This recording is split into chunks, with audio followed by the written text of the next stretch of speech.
Michelle, and I am going to share a story with you about the Three Little Pigs. This is just one version. There are many versions of the Three Little Pig, and this is one I want to share with you. It is called The True Story of the Three Little Pigs by A. Wolf, as told by John and illustrated by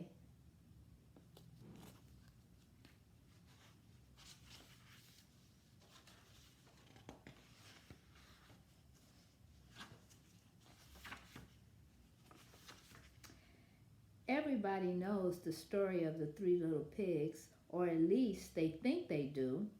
But I'll let you in on a little secret. Nobody knows the real story because nobody has ever heard my side of the story.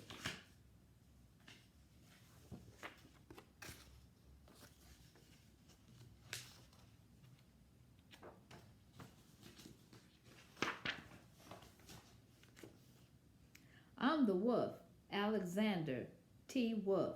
You can call me Al. I don't know how this whole big bad wolf thing got started, but it's all wrong. Maybe it's because of our diet. Hey, it's not my fault. Wolves eat cute little animals like bunnies and sheep and pigs. That's just the way we are. If cheeseburgers were cute, folks would probably think you were big and bad too.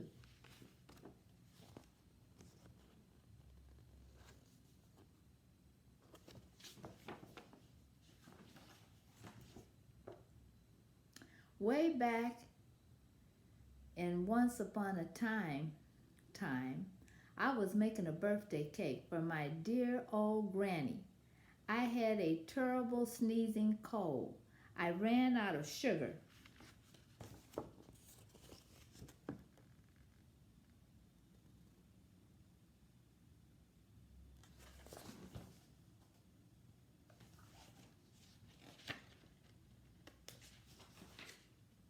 So I walked down the street to ask my neighbor for a cup of sugar.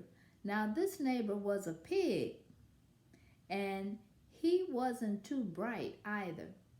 He had built his whole house out of straw. Can you believe it? I mean, who in his right mind will build a house of straw?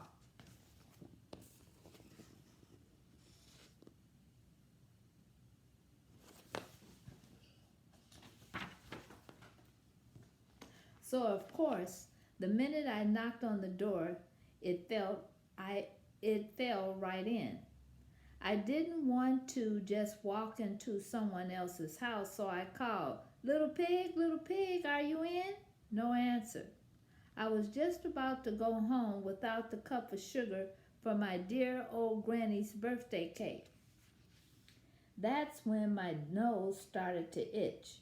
I felt a sneeze coming on. Well, I huffed and I snuffed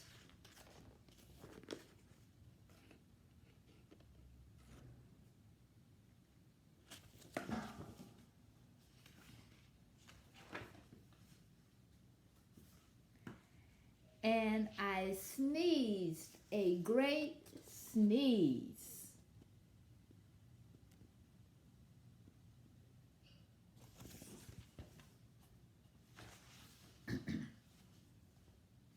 And you know what? That whole darn straw house fell down. And right in the middle of the pile of straw was the first little pig, dead as a doornail. He had been home the whole time. It seemed like a shame to leave a perfectly good ham dinner lying there in the straw. So I ate it up. Think of it as a big cheeseburger just lying there.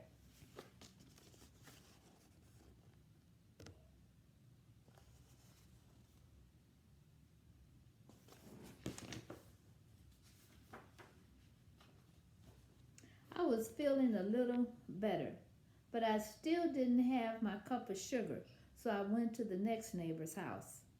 This neighbor was the first little pig's brother. He was a little smarter, but not much. He had built his house of sticks. I rang the bell on the stick house. Nobody answered. I called, Mr. Pig, Mr. Pig, are you in? He yelled back, Go away, Wolf. You can't come in. I'm shaving the hairs on my chinny chin chin.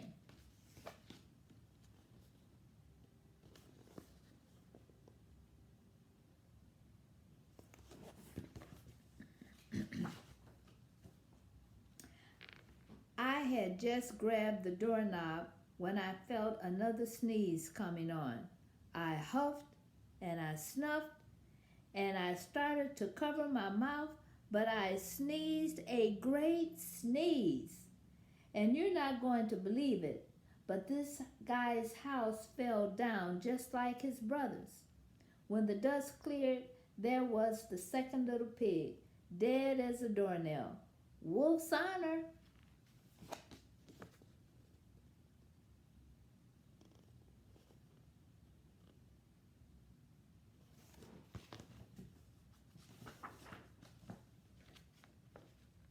Now you know food will spoil if you just leave it out in the open. So I did the only thing there was to do. I had dinner again. Think of it as a second helping.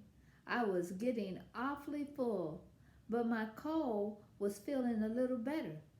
And I still didn't have that cup of sugar for my dear old granny's birthday cake. So I went to the next house. This guy was the first and second little pig's brother. He must have been the brains of the family. He had built his house of bricks. I knocked on the brick house. No answer. I called, Mr. Pig, Mr. Pig, are you in?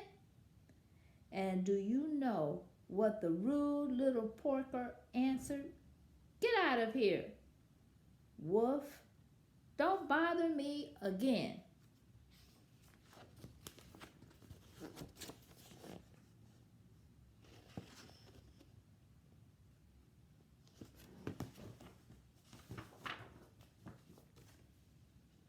Talk about impolite.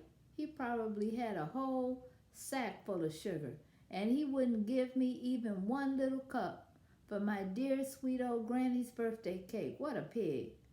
I was just about to go home and maybe make a nice birthday cake and a nice birthday card instead of a cake when I felt my cold coming on. I huffed and I snuffed and I sneezed once again. Then the third little pig yelled, and your old granny can sit on a pin.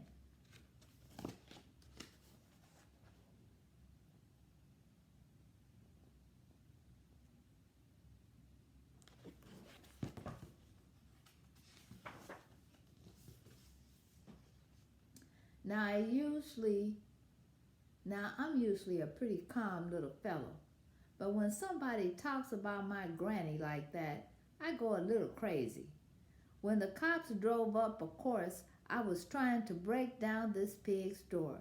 And the whole time I was huffing and puffing and sneezing and making a real scene.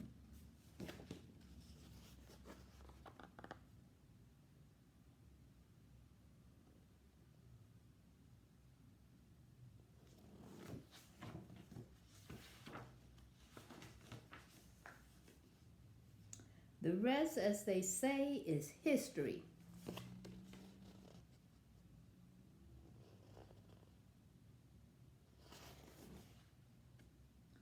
The news reporters found out about the two pigs I had for dinner. They figured a sick guy going to borrow a cup of sugar didn't sound very exciting. So they jazzed up the story with all that huff and puff and blow your house down, and they made me the big bad wolf.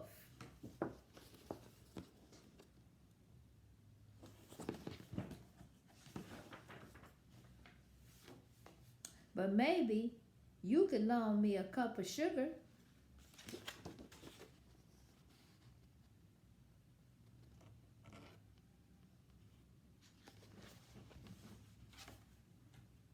The end.